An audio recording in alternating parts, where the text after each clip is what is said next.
Yeah, so not only myself, but many of our supporters around the world, we think that's, well, clearly undemocratic. It's very disrespectful and dismissive to the voice of the Okinawan people, and we are filing complaints against the Japan government for that reason. So I don't remember the exact time we landed. I think it was around 6:20 p.m. or so yesterday. So I went through immigration as usual when entering Japan.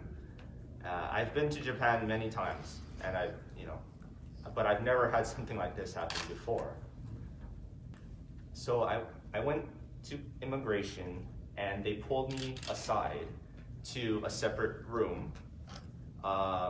This was around 6:50 p.m. And they told me to wait in this room.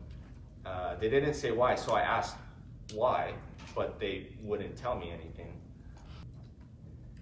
And so I waited in the room for around 20 minutes or so. And again, I tried to ask the people outside, the officers, like why, what's going on, but they wouldn't tell me anything. And so I called a couple of my contacts in Okinawa, some Okinawan college professors, and I told them what was happening. But the officers were angry at me for using my cell phone, and they told me to stop using my phone, and they even threatened to take away my phone. And so after around 20 minutes of waiting in that room, they took me to a different, separate, smaller room where they began to interrogate me. And they were asking me many questions about why did I come to Japan? What am I going to do in Japan? And I explained to them, well, I'm here for some conferences and events. And they asked, well, what type of conferences and events? I told them, well, we have a lot of different things planned. Like, for example, I told them about today's event here at the Parliament. And I told them I would be meeting with you guys, the press, and also with members of the Japan Parliament. They asked me, well, what are you going to be talking about, or what are these events about? What's the subject?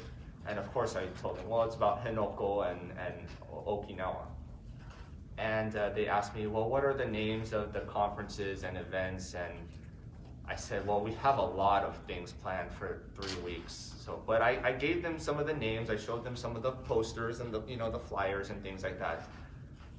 But they continued to ask the same questions over and over and over again.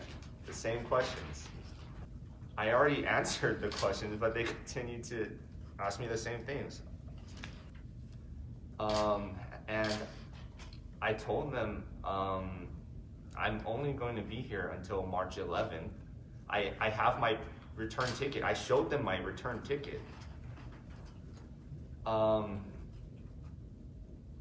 I told them I have a flight from Kansai to Haneda coming up very soon, and I have to go or I'm going to miss the flight. And they said, oh, that's not our problem. So this continued for a while until finally Senator Teruya called the immigration office and spoke with them, and he told them about me. So after Senator Teruya talked to them, then their attitude changed very drastically. So after that, they were much nicer to me, and eventually they let me go.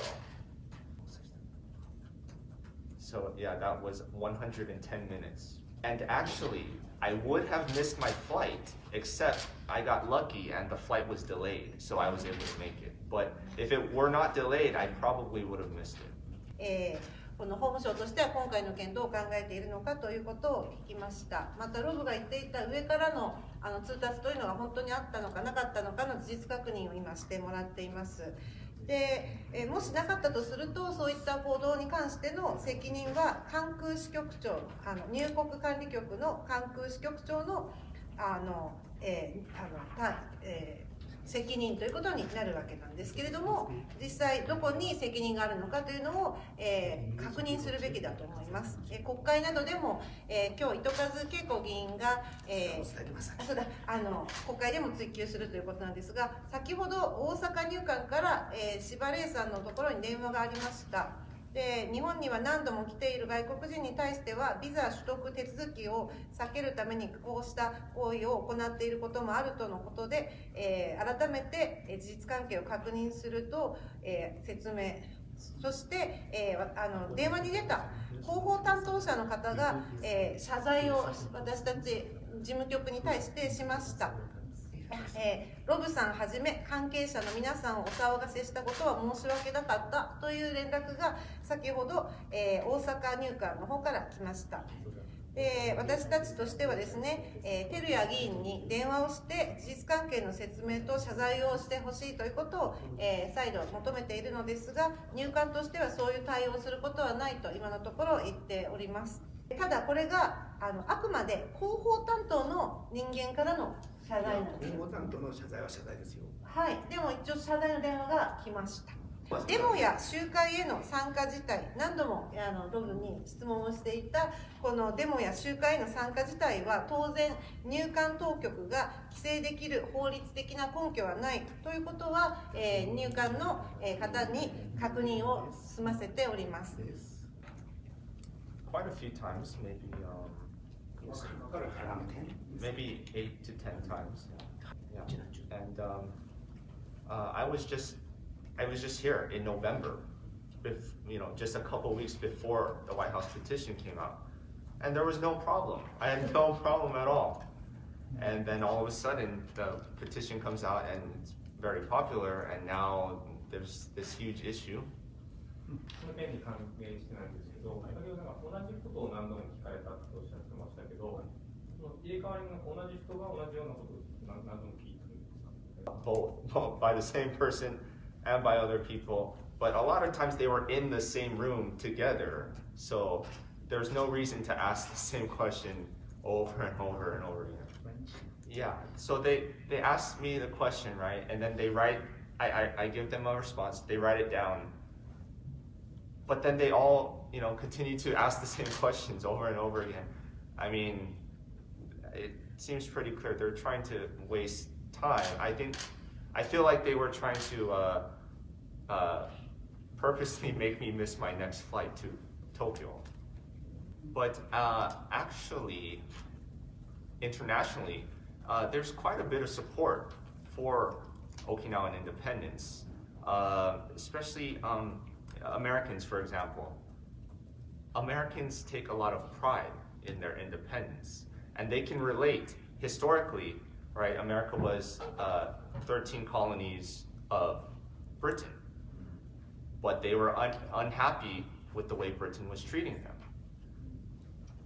So Britain was committing many crimes against the 13 American colonies, and they were not paying attention to the voices of the American colonial people. So of course America decided to express its right to independence.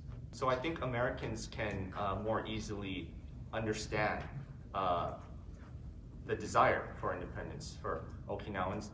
And also, though, a lot of Okinawans privately like the idea of independence, or at least increased autonomy. They might not say it publicly because they're afraid of the stigma that comes with it, but privately, I think a lot more actually support it.